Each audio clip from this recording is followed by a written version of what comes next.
أعوذ بالله من الشيطان الرجيم بسم الله الرحمن الرحيم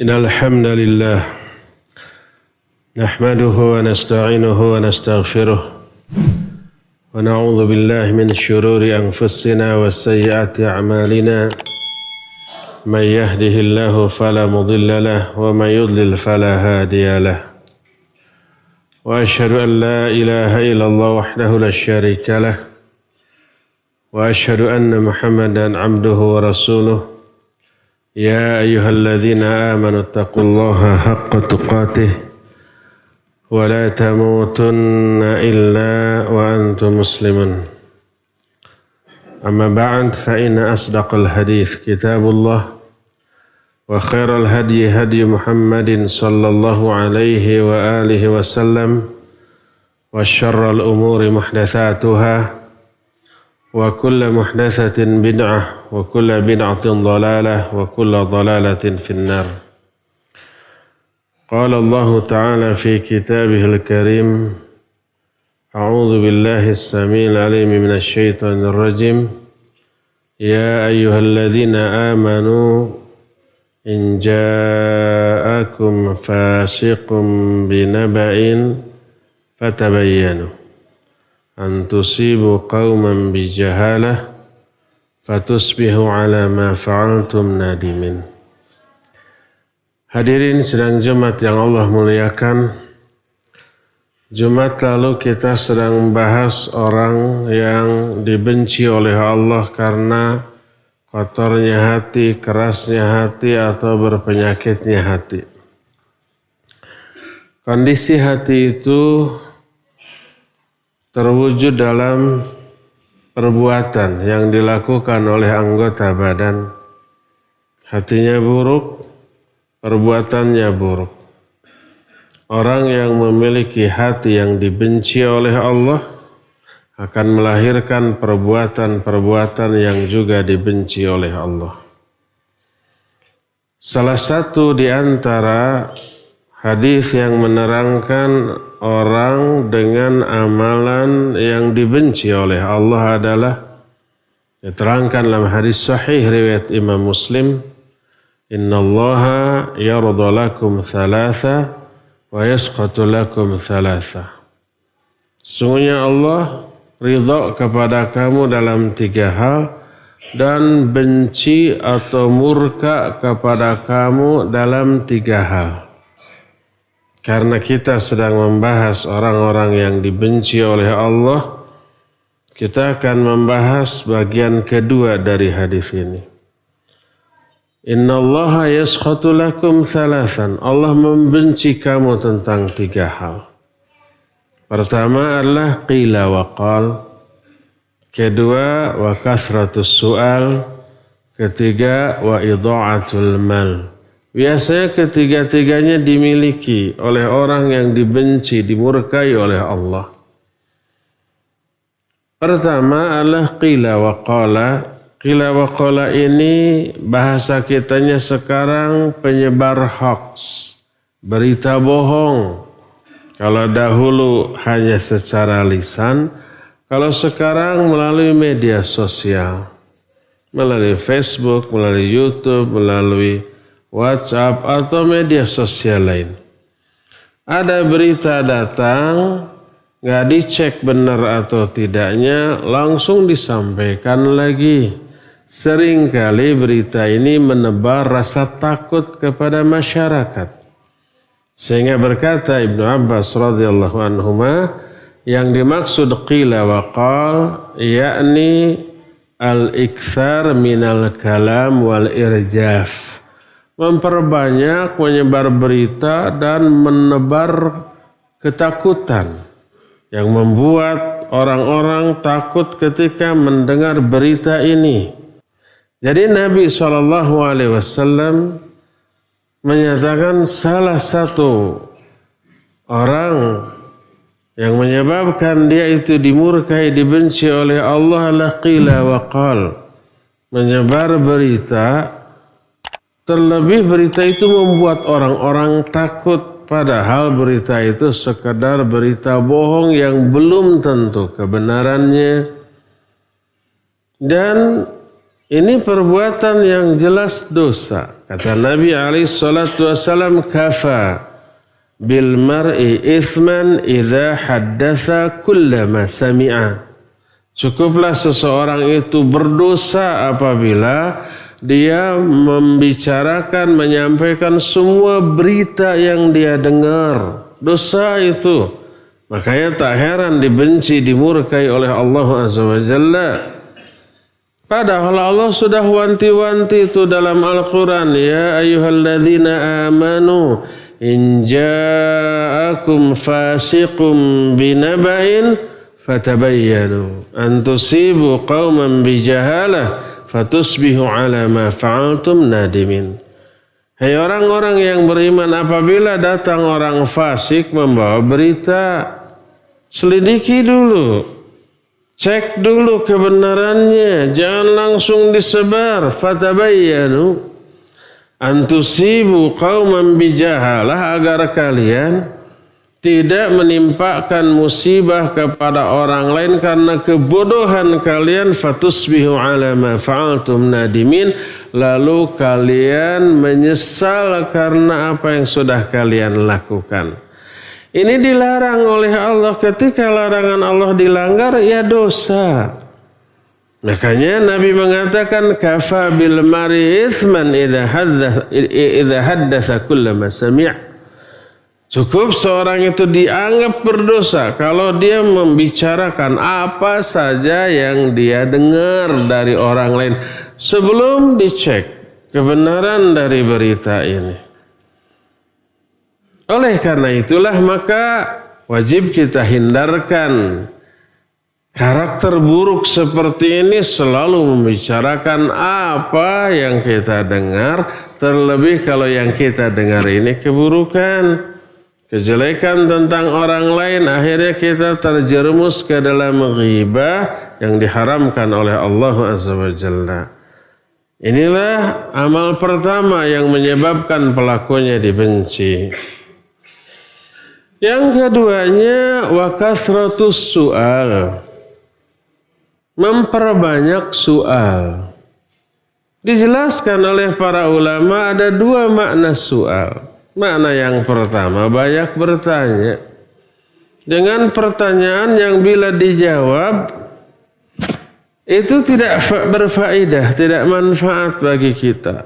Atau pertanyaan yang bila dijawab menyulitkan kita. Seperti firman Allah Azza wa Jalla, la tas'alu syai'an in tubda lakum tasukum. Jangan kamu bertanya tentang sesuatu, bila dijawab diterangkan kepada kalian itu memberatkan kalian. Apalagi bertanya-bertanya yang tidak ada maknanya, tidak ada artinya, dan itu merusak kebaikan Islam seseorang. Nabi SAW menyatakan, min husni islamil mar'i tarkuhu ma la ya'ni. Di antara bukti kebaikan Islamnya seseorang adalah meninggalkan apa-apa yang tidak ada manfaatnya, yang tidak ada faedahnya, termasuk bertanya. Adapun kalau bertanya itu tentang suatu ilmu yang wajib kita ketahui, yang wajib kita fahami, bagus itu mah. Allah menyuruh fas'alu ahla dzikri in kuntum la ta'lamun. Tanya oleh kalian ke ahlinya kalau kalian tidak tahu. Bagus, wajib kita bertanya tentang perkara yang wajib kita ketahui tapi kita belum tahu, wajib bertanya. Dan termasuk di antara bertanya yang terpuji adalah bertanya dalam rangka belajar. Ketika guru menerangkan, ustadz menjelaskan, ada yang kita tidak paham, maka boleh bertanya. Pertanyaan itu tidak tercela, itu bagus, itu terpuji. Jadi yang tercela itu pertanyaan yang sia-sia, yang tidak ada makna dan faedahnya, atau pertanyaan yang kita apabila dijawab memberatkan kita. Ini makna soal yang pertama, bertanya. Kedua, makna soal ini meminta. Kasratus soal artinya banyak meminta.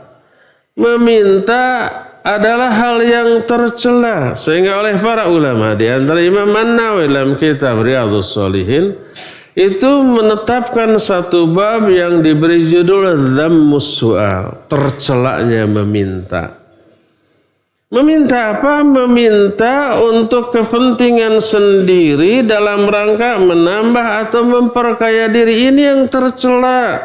Kita punya, tapi kita ingin tambah. Ingin lebih dari apa yang kita punya, lalu kita meminta. Itu yang tercela. Rasul sallallahu alaihi wasallam menyatakan, ولا يزال الرجل يسأل الناس حتى يأتي يوم القيامة وليس في وجهه مزعة لحم. Ada orang yang selalu meminta kepada orang lain, tapi tidak terdesak, tidak kepepet dengan keperluan. Enggak. Kalau toh meminta, menjelaskan dirinya kepepet, sekedar modus.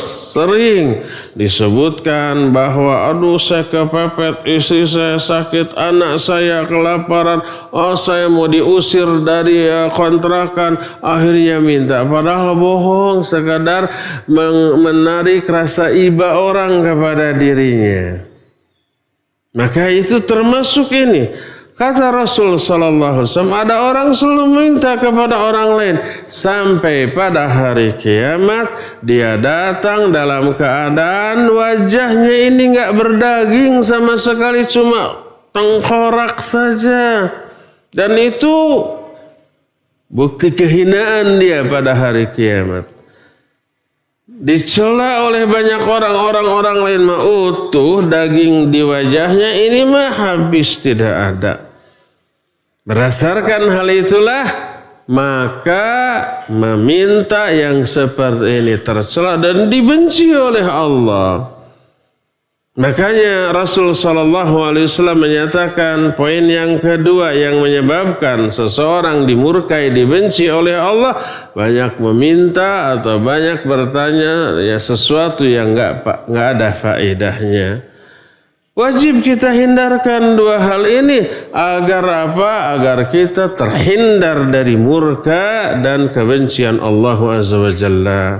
Semoga Allah menuntun kita, memberikan kita hidayah sehingga kita bisa menjauhi apapun yang menjadi penyebab murkanya Allah kepada kita baik dunia sampai ke akhirat nanti. Barakallahu li wa lakum fil Qur'anil azim wa nafa'ni wa iyyakum bima fihi minal ayati wa dzikril hakim wa taqabbalallahu minna wa minkum tilawatahu innahu huwal ghafurur rahim.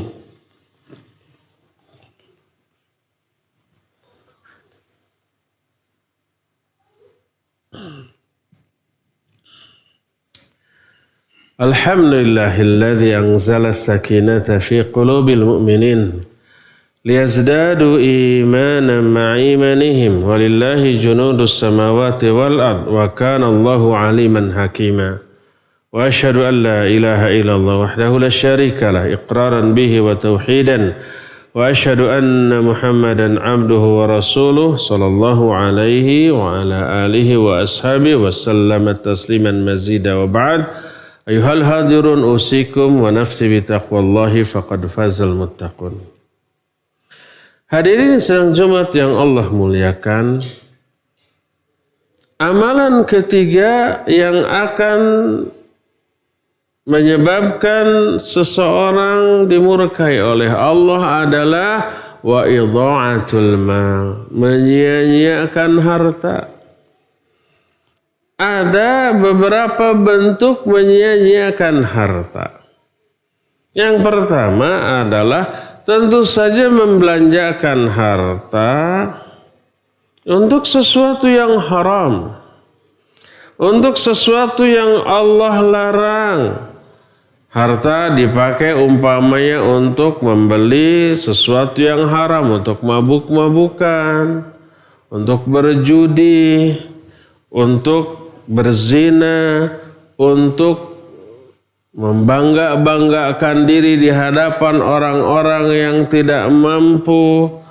Untuk yang seperti itu, padahal dia tidak butuh-butuh amat terhadap barang mahal bagus yang dia beli, tapi demi kebanggaan, demi pujian orang, demi bisa pamer ke banyak orang dia beli.